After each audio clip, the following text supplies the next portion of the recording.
በዚህ በዱንያ ላይ ብዙ አይነት ሰዎች ታያላችሁ።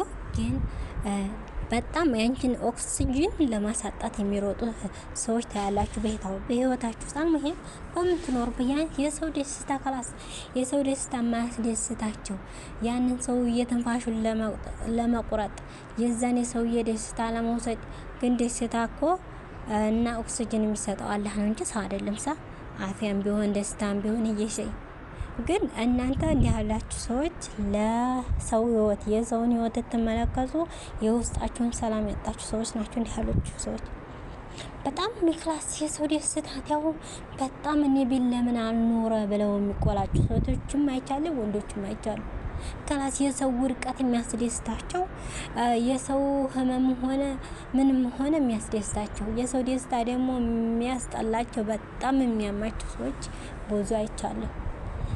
እንዳላችሁ ማለት ነው። ታላችሁም እንደ ምሳሌ እኔ ደስ ቢለኝ ቢከፋኝ ወላ ለዛ ለሰውዬ ምንም የሚጠቅም የለም። ያው ለአይኑና ለቀልብየው ያቆሽሻል እንጂ የኔ ሀብት ለዛ ለሰውዬ ምንም የሚረዳው ነገር የለም።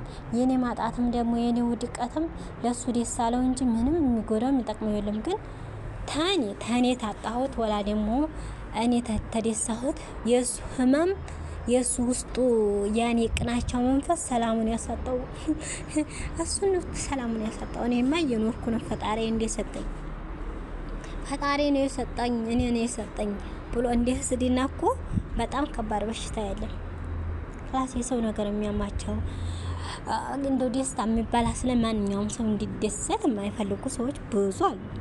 ግን እሳቸው 24 ሰዓት ለራሳቸው ህይወት አይሆን ለሰው ህይወት የሰውን ደስታ ለማጥፋት ነው የሚጥሩት። ሰላምም የላቸውም። ክላስ በቀናቸው መንፈስ ተቃጥለው ቃሪያ አብዝተው እንደበላ ሰው እንበርታቸው እንደተንገበገበ ልባቸው እንደተላጠ ነው የሚኖሩት። ሰላም ይኖራቸዋል ብላችሁ እንዳትጠረጥሩ።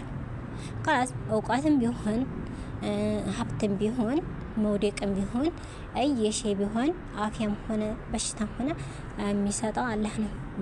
ለራሳችሁ ኑሩ። እንዲህ ያላችሁ ሰዎች ለራሳችሁ ብትኖሩ ጥሩ ነው። ምክንያቱም ራሳችሁ ናችሁ መታመም የያዛችሁት። ያንኛው ሰውዬ ስለናንተ ምንም የሚያውቀው ጉዳይ የለም። ፈጣሪ የሰጠውን የተቀበለ ድህነትም ሀብታም ሆነ ድሃምት የሆነም በሽታምት የሆነ ፈጣሪውን ያመሰገነ እንትን እያለ ሀብታምም ትሆን እንደዚሁ በደስታ አላህን እያመሰገነ እየኖረ ነው። እናንተ ግን የእናንተ መቃጠል ትርፍ የለው። ብቻ በሽታ፣ የልብ በሽታ፣ የልብ መቆሸሽ ይሄ ነው ትርፋ።